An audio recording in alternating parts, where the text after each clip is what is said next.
नमस्कार दोस्तों, आप सभी का फिर से एक बार बहुत बहुत स्वागत है मेरे चैनल मिथिका में, जहां मैं आप लोगों को ऐसी नई नई कहानियां सुनाती हूं जो आपने पहले कभी नहीं सुनी होंगी। तो चलिए आज की कहानी शुरू करते हैं। और आज मैं आप लोगों को सुनाने जा रही हूँ कहानी एरिस और एफ्रोडाइट की। युद्ध के देवता एरिस से सारे मनुष्य डरते थे। उनका गुस्सा और खून के प्यास से सब अच्छी तरह से वाकिफ थे, मगर बाकी देवताएं एरिस को ज्यादा पूछते नहीं थे। यहाँ तक कि उनके पिता ज़्यूस भी एरिस को ज्यादा पसंद नहीं करते थे। उन्हें एथीना से ज्यादा लगाव था, जो कि ज्ञान और युद्ध कौशल की देवी थी। मगर एक देवी थी जिन्हें एरिस बहुत पसंद था। वो थी प्यार की देवी एफ्रोडाइट। उनके शरीर का एक एक अंग इतना बलिष्ठ था जो कि एफ्रोडाइट के मन को मोह लिया था। एरिस एफ्रोडाइट के पति हेफेस्टस के बिल्कुल विपरीत थे।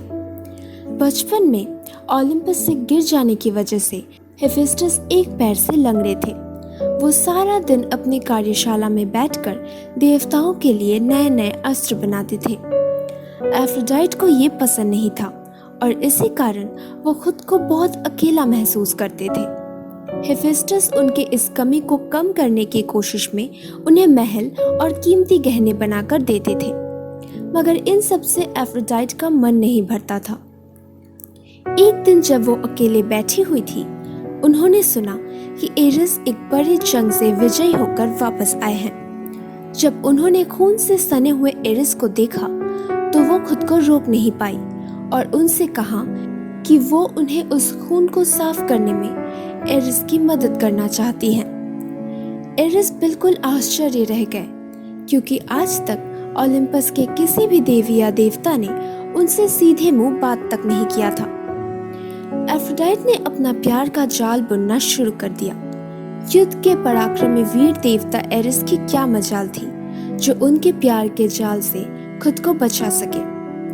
उसी रात उन दोनों के बीच संबंध हुआ और तब से जब भी हेफेस्टस अपने काम से कहीं बाहर जाते थे, एरिस और एफ्रोडाइट छुप छुप कर एक दूसरे से मिलते थे।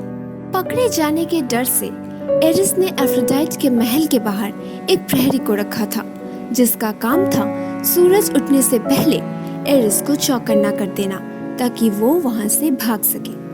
मगर ऐसी बातें ज्यादा दिनों तक नहीं छिपती। नींद के देवता हिप्नोस ने एक दिन उस प्रहरी को गहरी नींद में भेज दिया, ये पता करने के लिए कि हेफेस्टस के गैर मौजूदगी में एफ्रोडाइट के महल में आखिर जाता कौन है।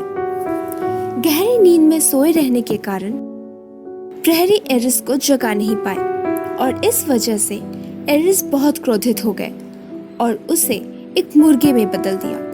और उस दिन से मुर्गे हमेशा सूरज उठने से पहले सबको आगाह करते हैं। हिप्नोस ने जाकर हेफेस्टस को सब कुछ सच बता दिया, मगर उनकी पत्नी उनके साथ ऐसा कर सकती है ये वो नहीं मान सके। फिर उन्होंने एक योजना बनाई। एफ्रोडाइट के पास जाकर उन्होंने कहा, एक जरूरी काम से मुझे कुछ दिनों के लिए बाहर जाना पड़ेगा। ये सुनकर एफ्रोडाइट ने कहा, आप चिंता मत कीजिए, मैं आपके लौट आने का इंतजार करूंगी।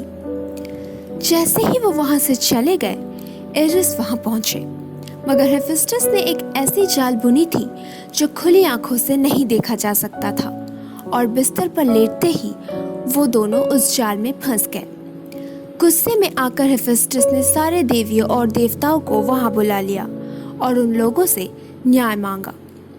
ज़्यूस और हेरा की सम्मति से हेफेस्टस ने एफ्रोडाइट को तलाक दे दिया और एरिस ने उससे शादी कर ली और आखिरकार ये दोनों प्रेमी एक हो गए।